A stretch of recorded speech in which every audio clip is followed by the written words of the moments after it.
the line. You don't want to see.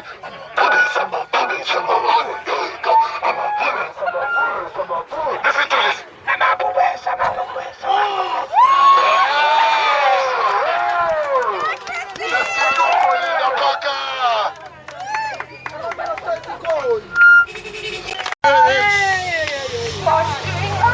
For the lions. Fatman, can I ask you to hold this because I need my other hand? Thank you. Or you emoji, whatever. I wanted to start with a quote by the late Dr. Martin Luther King, which I think really speaks to why we're doing what we're doing. And he says, cowardice asks, is it safe? Expedience asks, is it political? Vanity asks, is it popular? But conscience asks, is it right? This is not right. I know he was writing about human rights, but animal rights are every bit as important.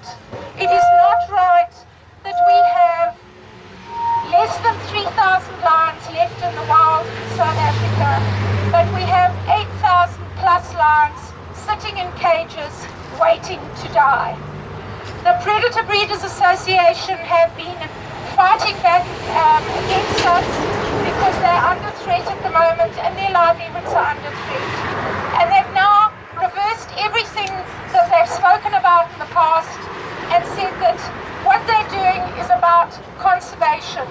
What they're doing is about breeding lions to be released into the wild.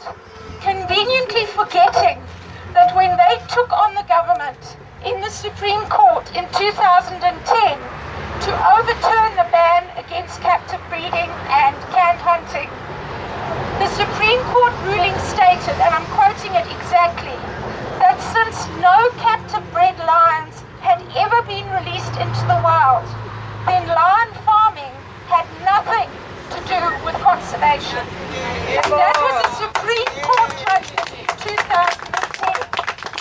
Now these guys are turning around and saying they're all about conservation and they're all about releasing the lions into the wild. Rubbish, they're lying. They are lying.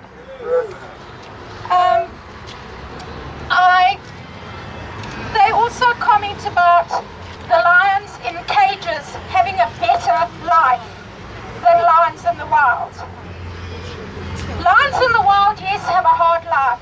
Lions in the wild do not live for 20 years like they do in a cage. But if I was to ask you as a human being, would you rather sit in a cage for your entire life so you could live to 120 or live your life out in freedom, dealing with the traffic, dealing with violence, dealing with crime? Damn sure I know which option you would choose. Why should the lions be any different? So that's another lie that's being spread. We've had a lot of awareness around the world since last year when Bloodlines came out. Cecil the lion's death, God bless him. This year we've had Mohawk and Sylvester who escaped in Peru. We need to take that awareness and we need to run with it. We can't give up. We cannot give up the fight. These lions are relying on us to be their voice. For those of you who've been at marches the last 2 years, I've often talked about the lions in Zambia who never get heard in this particular place where a friend of mine is. And the week or a few days before a march, they start roaring and they don't stop. The Zambian lions started last Sunday. They hadn't been heard for over 2.5 months, and they've been roaring every night since then. So the lions know we're putting this energy into it to give them a voice, and they know and they understand and they appreciate it, and we've just got to keep on the fight. The last thing I want to say, and probably a lot of you don't know, Johnny Rodriguez up in Zimbabwe, who has been phenomenal, really fighting a one-man fight for all of our wildlife. His wife passed away this week. So when we're here today, I'd just like you all to keep Johnny and his late wife Cheryl in your hearts. He's going to miss her tremendously. She did a lot of work behind the scenes, and I think it's going to be a big loss for him. So if you can just hold him in your thoughts when we're here. And then finally, please take note of the marshals. Keep the marshals between you and the road.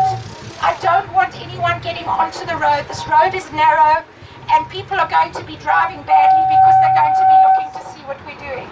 So just keep the marshals between you and the road. Let's have a safe event. Let's make a lot of noise for these lines. Let's do it. Thank you. All right. You want to say something? Hi everybody, it's the school manager. Okay, so number one, we need to get a permit and permission again to protest here. So I know we're angry with these people, but that's okay. We can show it in a different way. Please don't be on the street. Please listen to the marshals. Please don't go into their property because they'll arrest you. And then when you're done, please will you bring all the posters and all the banners and everything back. And the last thing is, warrior we will be until all are free. And now I'll call upon Lonke. Listen to Lonke, and what Lonke saying you must repeat after you. Lonke. Who up Lonke? Lonke. Lonke. Oh, Lonke. Oh.